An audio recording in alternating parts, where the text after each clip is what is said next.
Regret can be a powerful tool. It should not be run from. You should use it to pivot, because if you have regret about actions you've taken in your life, you can use that as motivation to severely improve your life in the future. You could say, I wish I wouldn't have behaved like this in the past. I wish that I would have done these parts of my life differently. So when that situation comes up in the future, I'm going to pivot. I'm going to learn my lesson. I'm going to be different.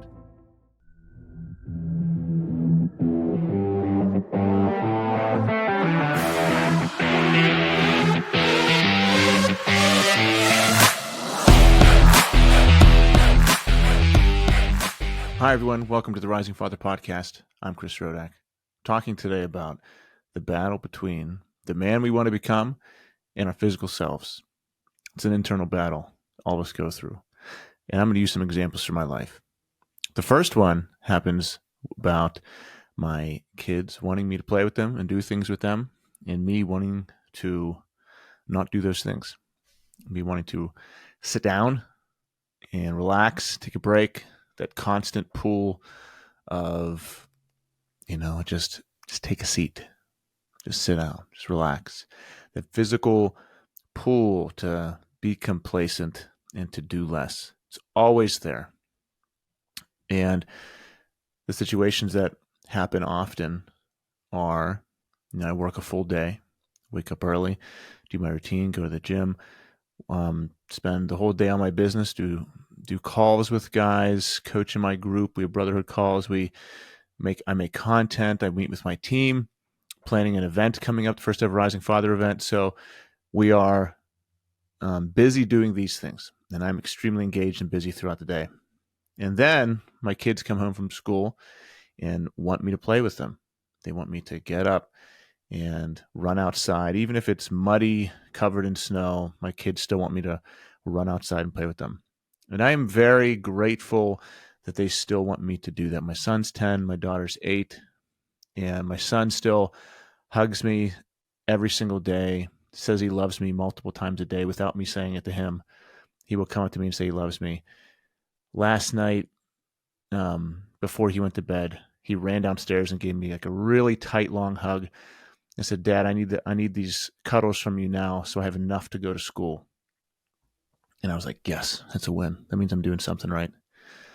So they get home from school and they drop their stuff. They might watch a show, and then they want to run outside with me. And it's winter here in Pittsburgh. It's slushy, muddy, wet, and cold outside. And I still have stuff to do. I might have jujitsu later on. I might have things I want to do with my wife and other business tasks that still need to happen, but they really want me to play with them.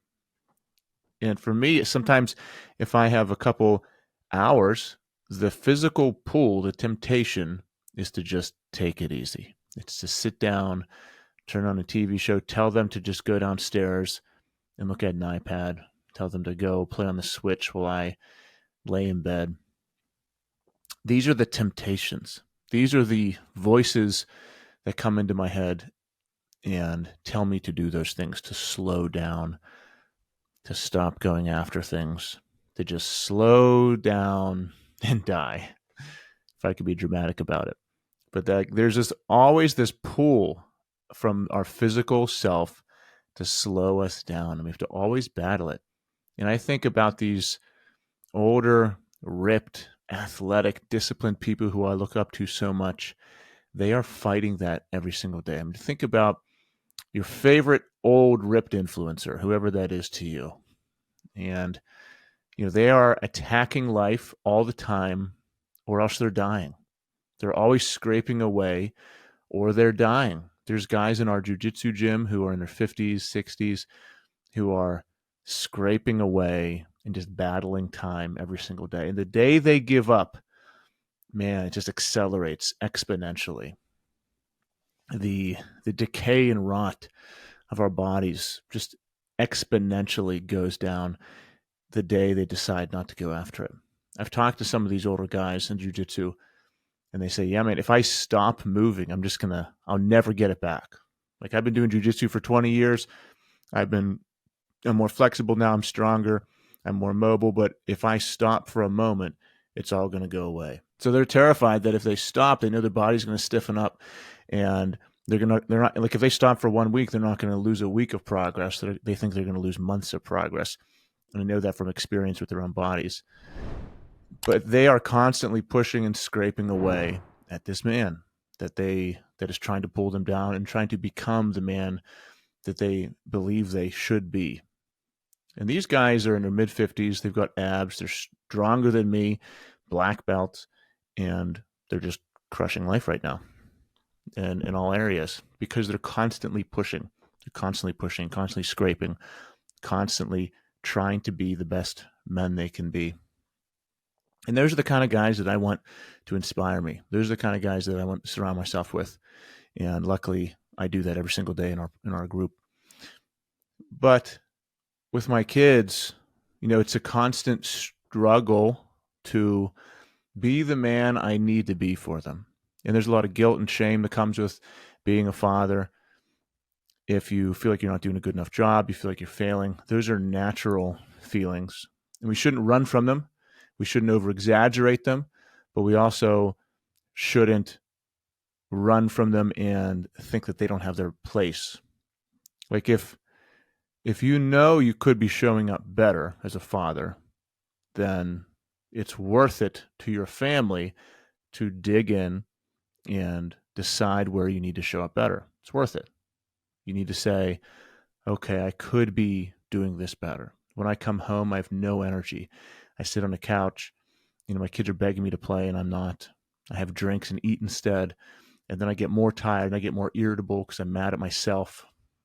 And then you spiral. If that's your situation, if that's your life, then you have to be honest with yourself. There's nothing wrong with being honest with yourself about where you are in life right now.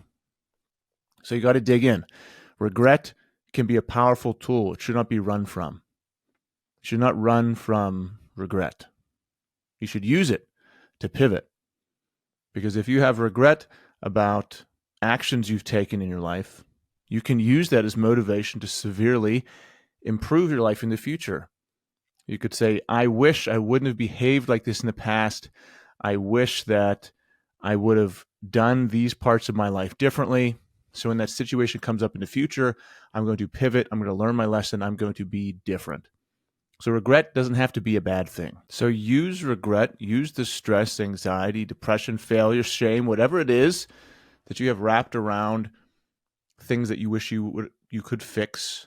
Use those emotions to pivot and improve your life. But at the same time, don't wallow in it. Don't let it tear you down, and don't spiral. Use it as a positive. Rewrite your story. We talk in my program a lot about dominoes. Are you going to let one negative thing affect the next? Like if you are a golfer, if you like golfing, it is 90% mental. And everyone says that about everything. But it's the most, out of any sport I've ever played, it's the most pertinent in golf.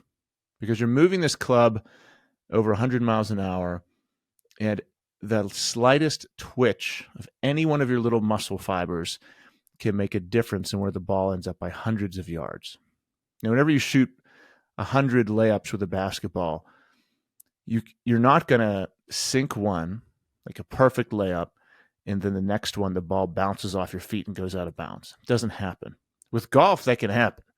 You can smash a drive 300 yards straight, and then the very next one, with just a slight difference in how you're holding the club, you can completely miss the ball and it could go 1 foot in front of you.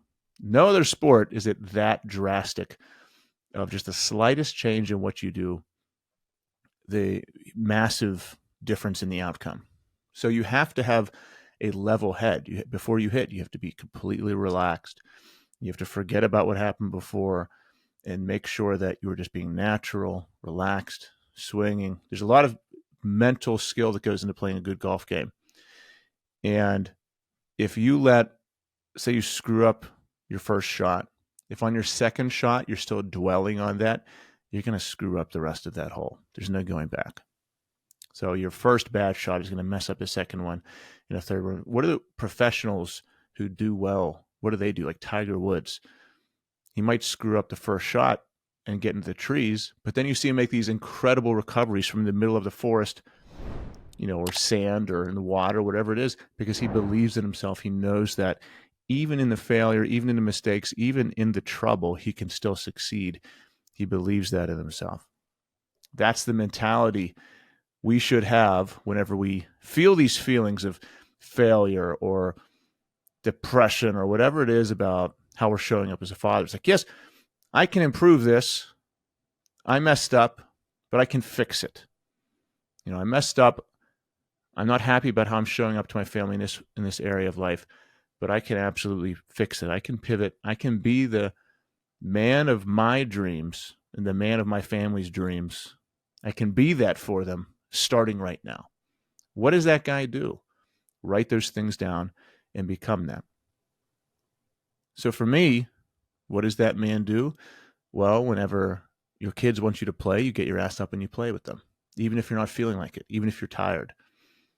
Because soon enough, there's not going to be that option. I won't have the option to say yes or no. It'll just be a no because they're not going to be around. I won't have the option to say no to my kids. So say in my entire life, my kids ask me to play with them 50,000 times. Let's just say that's the number. How many of those times will I be able to look back and say I said yes and did it, or I said no and did something else that I thought was important to me? And then 30, 40 years from now, when I have grandkids, or maybe my kids live on the other side of the country and I see them a couple times a year, let's say that's the case, looking back on my life when they lived with me, how many times that I said no will I think that was justified? I'm happy I said no to them. The thing I said no to them about was more important than spending time with them, than investing in them. I guarantee it won't be a big number, and I will have regret over those. So if I can predict regret for a certain behavior that I haven't done yet, then I'm just going to avoid that behavior. So in all parts of our life, we have this constant battle of the man we want to become versus physical temptations to do lesser things. Sleeping in, taking naps, eating foods we know we shouldn't, drinking too much, smoking when we know we shouldn't, doing things with our bodies we know we shouldn't do, just treating it disrespectfully. And the thing about that is the things that are bad for our bodies usually feel good temporarily. Like the things that harm us a lot of times feel good. Drugs, alcohol, amazing tasting food that, we're already 1,000 calories over our daily limit, and we say, screw it, I'll have an ice cream sundae, I'm out with my wife. This tastes good, and then immediately you have regret and you're wishing you just held your ground. Because there's nothing more painful on a soul level than not keeping promises to yourself, not believing in yourself, not doing the things that you told yourself you were doing. That is a pain that cuts deep. So I have to constantly be on guard, be scratching away at the physical temptations that are there trying to pull me down. Maybe I want to sleep in the morning, but I have a lot of stuff I have to do. I want to be prolific with my business. I want to be posting content that reaches millions. I want to have a podcast that reaches millions someday. I want to write a book. I want to do all these things. I want to be prolific. And if I sleep in, that means that the sleep is more important than those dreams. I want to provide for my family more than I ever have. If I, take a nap in the middle of the day instead of doing the thing that I need to do, then that's saying that nap is more important.